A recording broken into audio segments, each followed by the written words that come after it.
How to Foster Empathy by Emma Stimson Chapman.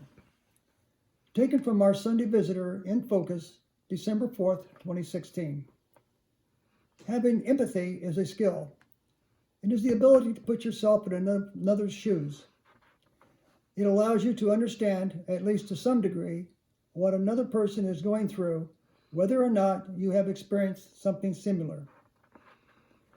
Real conversations take place when we fully listen, including encounters with those who don't always agree with us. This is how empathy is enacted. It is also the ability to communicate that understanding to another person. One example might be when our son and daughter-in-law suffered a stillborn birth. I had suffered miscarriage years ago and understood to some extent the pain and loss. I recognized their suffering and tried to show without words my understanding of pain and loss. I tried just to be there. This is one of the concepts emphasized during a Worldwide Marriage Encounter weekend. Mm-hmm. Empathy is not saying, I felt this way too, or I'm grieving about this too. That is actually sympathy, which is feeling what someone else feels. With sympathy, one internalizes someone else's feelings. With empathy, one understands them, but you do not feel them.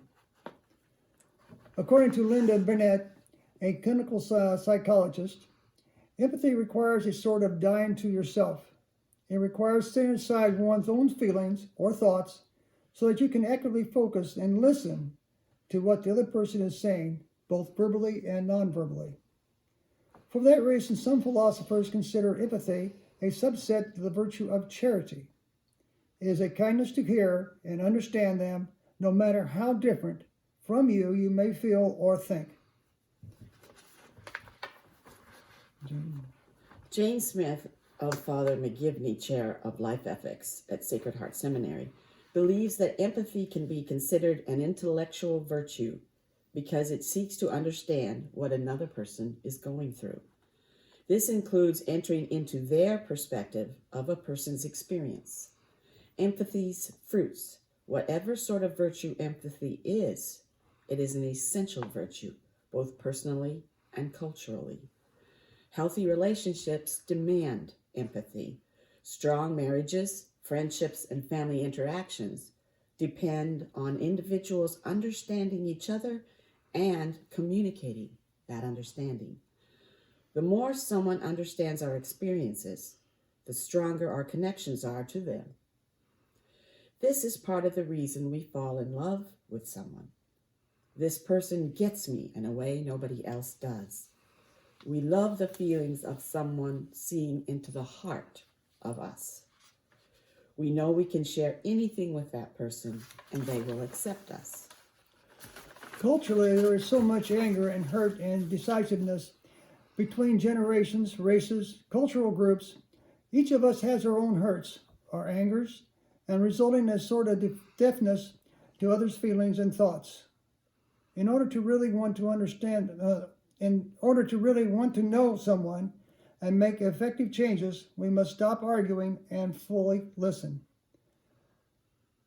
When we feel listened to, we become less defensive and more open to active hearing to the other person.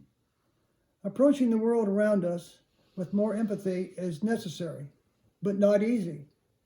Smith acknowledges the depth and the reality of another's experience for some can be overwhelming. Janet Bennett says it requires a lot of work to set aside our own emotions and to hear someone else's pain. Making strides. The good news is that most of us, even those very set in their ways, can become more empathetic if we work at it. Jerry Joe Gillum of Franciscan University says empathy is a skill you can learn, but it requires practice. The more you do it, the easier it gets. Try reflecting back to them what they are saying. If they say, I had a bad day, listen to them. Then reply, wow, that was rough. Do not say, I had a bad day too. Don't tell them how they could have fixed it or that they were wrong. Just listen. That's something I struggle with myself. One piece of advice that sounds kind of funny, but it actually is good. Gillum suggests reading more novels. It exposes readers to the inner lives of others, even if they're fictional. It has been linked to higher levels of empathy. Regardless of how we go about becoming more empathetic, for Christians, empathy is ultimate non-negotiable. We all made the same, in the image and likeness of God, Smith said. We need to recognize our feelings and options Feelings and opinions. aren't the only ones that matter. Look outside ourselves so we can actually help others. And if you want